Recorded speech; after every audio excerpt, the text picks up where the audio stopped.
ദുരന്ത സ്ഥലത്ത് ഇന്ന് രാവിലെയാണ് പ്രധാനമന്ത്രി എത്തിയത്. പ്രധാനമന്ത്രി അവിടെ സന്ദർശനം നടത്തി. പരുക്കേറ്റവരെ സിവിൽ ആശുപത്രിയിലെത്തി പ്രധാനമന്ത്രി സന്ദർശിച്ചു. ദുരന്തത്തിൽ നിന്ന് രക്ഷപ്പെട്ട വിശ്വാസ് കുമാർ രമേശിനെയും പ്രധാനമന്ത്രി കണ്ടു.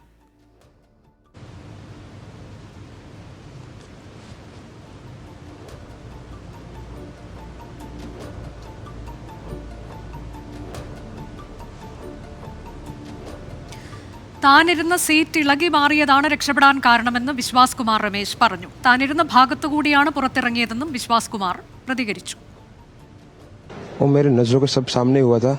मेरे खुद को भी बिलीव नहीं होता कि मैं कैसे उसमें से जिंदा बाहर निकला. थोड़ा टाइम लिए कि तो मेरे को लगा था कि मैं भी मरने वाला हूँ, लेकिन जब मेरी आँख खुल के मैं देखा ना तो मुझे लगा मैं जिंदा हूँ. तो मैंने ट्राई किया, जब मेरी सीट थे वो मेरी बेल्ट निकाला, मैंने वो ट्राई किया जहाँ से निकल सकता वहाँ से मैं निकल गया. वहाँ से मेरे नजरों के सामने एयर हॉस्टल और दूसरे आंटी अंकल सभी उसमें मेस हो गए थे सभी. और मेरे नजरों के सब പ്രധാനമന്ത്രിയുടെ അധ്യക്ഷതയിൽ ഇപ്പോൾ ഉന്നതതല യോഗം ചേരുന്നുണ്ട്. ഞങ്ങളുടെ പ്രതിനിധികൾ അജീഷ് ജയകുമാർ ഒപ്പം എസ് വിജയകുമാർ വിശദാംശങ്ങളുമായുണ്ട്. അജീഷിലേക്കാണ് ആദ്യം. അജീഷ്, ഇപ്പോൾ ഒരു ഉന്നതതല യോഗം ചേരുന്നുണ്ട്. അത് എത്രത്തോളം പ്രധാനപ്പെട്ടതാണ്? പ്രധാനമന്ത്രി ദുരന്ത സ്ഥലത്തും ഒപ്പം തന്നെ പരിക്കേറ്റവരെയും ഒക്കെ കണ്ടതിന് ശേഷമാണ് ഉന്നതതല യോഗത്തിൽ പങ്കെടുക്കുന്നത്. എത്രത്തോളം പ്രധാനപ്പെട്ടതാണ് ഈ യോഗം? അനുജ, പ്രധാനമന്ത്രിയുടെ അധ്യക്ഷതയിൽ ഇപ്പോൾ അഹമ്മദാബാദിലെ സിവിൽ ഏവിയേഷൻ ഡിപ്പാർട്ട്മെന്റിൽ ഉന്നതതല യോഗം ചേരുന്നുണ്ട്. അതിൽ വ്യോമയാന മന്ത്രി റാം മോഹൻ നായിഡു ഒപ്പം തന്നെ സിവിൽ ഏവിയേഷനിലെ ഉന്നതതല ഉദ്യോഗസ്ഥരടക്കം ഈ യോഗത്തിൽ പങ്കെടുക്കുന്നുണ്ട്. എന്താണ് സംഭവിച്ചത്, എന്താകാം സംഭവിച്ചതെന്നുള്ളൊരു സംബന്ധിച്ച് ഒരു പ്രാഥമിക വിവരം പ്രധാനമന്ത്രിയെ ബ്രീഫ് ചെയ്യുകയാണ് ഉദ്യോഗസ്ഥർ ഇപ്പോൾ ചെയ്യുന്നത്. ഇന്നലെ മുതൽ തന്നെ സിവിൽ ഏവിയേഷൻ ഡിപ്പാർട്ട്മെന്റിലെ ഉന്നതതല വിദഗ്ധരടക്കമുള്ള സംഘം ഇന്നലെ തന്നെ അവിടെ ക്യാമ്പ് ചെയ്യുന്നുണ്ട്. അവർ അവിടെ പ്രാഥമിക പരിശോധന നടത്തിയിരുന്നു. അവർ അവിടുത്തെ ATCയുമായി ബന്ധപ്പെട്ട വിവരങ്ങൾ ചോദിച്ച് മനസ്സിലാക്കിയിരുന്നു. പ്രാഥമിക വിവരങ്ങളെല്ലാം ശേഖരിച്ചതിന് ശേഷമാണ് പ്രധാനമന്ത്രിയെ ഇക്കാര്യങ്ങൾ ബ്രീഫ് ചെയ്യുന്നത്.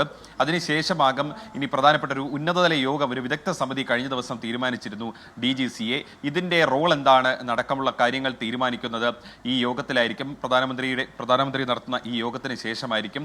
കാരണം ഭാവിയിൽ ഇത്തരത്തിൽ ഒരു ദുരന്തം രാജ്യത്ത് ഉണ്ടാകാതിരിക്കാൻ വേണ്ട സുരക്ഷാ മുൻകരുതലുകൾ എന്താകണം, അതിനുവേണ്ടി എന്തൊക്കെ പരിശോധനകളാകണം നടത്തേണ്ടത്, അതൊക്കെ ഈ വിദഗ്ധ സമിതിയായിരിക്കും തീരുമാനിക്കുക. അതിൽ എന്തൊക്കെ ഘടകങ്ങളായിരിക്കും പരിശോധിക്കേണ്ടത് തുടങ്ങിയ കാര്യങ്ങളായിരിക്കും ഇവരുടെ മുന്നിൽ വരിക. അവർ പിന്നീട് ഒരു ശുപാർശ കേന്ദ്ര സർക്കാരിന് സമർപ്പിക്കുകയും പിന്നീട് അത് പ്രാവർത്തികമാക്കുകയും ചെയ്യും.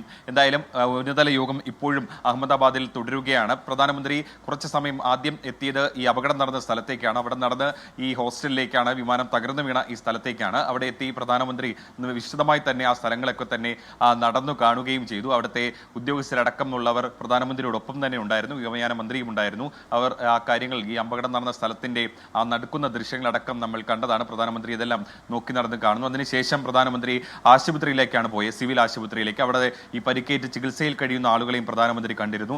ഈ വിമാനത്തിലുണ്ടായിരുന്ന ഏക രക്ഷപ്പെട്ട ആളെ പ്രധാനമന്ത്രി കണ്ടു, അദ്ദേഹത്തെ ആശ്വസിപ്പിക്കുകയും ചെയ്തു. അതിനുശേഷം പ്രധാനമന്ത്രി ഒരു പ്രതികരണവും നടത്തിയിരുന്നു.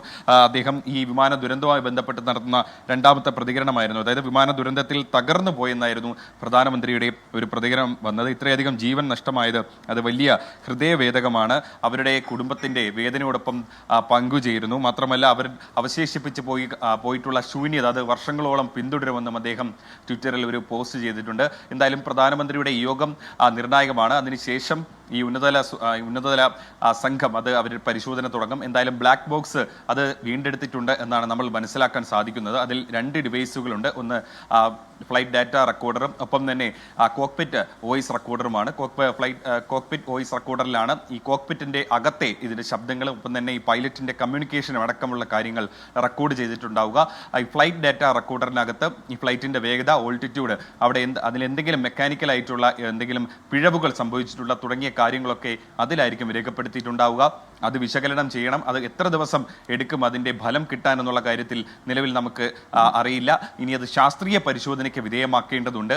അത് ഫോറൻസിക് ലാബിലായിരിക്കും നടത്തുന്നത്. DGCയുടെയോ ഏവിയേഷൻ ആക്സിഡന്റ് ഇൻവെസ്റ്റിഗേഷൻ ബ്യൂറോയുടെയോ ഫോറൻസിക് ലാബിലായിരിക്കും അതിന്റെ പരിശോധനകൾ നടക്കുന്നത്. ആ പരിശോധനാ ഫലം അത് എന്ന് കിട്ടുമെന്ന് അറിയില്ല. ആ ഫലം വന്നതിന് ശേഷം മാത്രമേ എന്താണ് അവിടെ ഇന്നലെ 1:38 ശേഷം ആ 5 മിനിറ്റിനുള്ളിൽ നടന്നത് എന്ന് വ്യക്തമാവുകയുള്ളൂ. നമ്മൾ ആ ദൃശ്യങ്ങളിൽ കാണുമ്പോൾ തന്നെ മനസ്സിലാവും. ടേക്ക് ഓഫിന് ശേഷം സെക്കൻഡുകൾ മാത്രമാണ് ആ വിമാനം വായുവിലുണ്ടായിരുന്നത്, എയറിലുണ്ടായിരുന്നത്.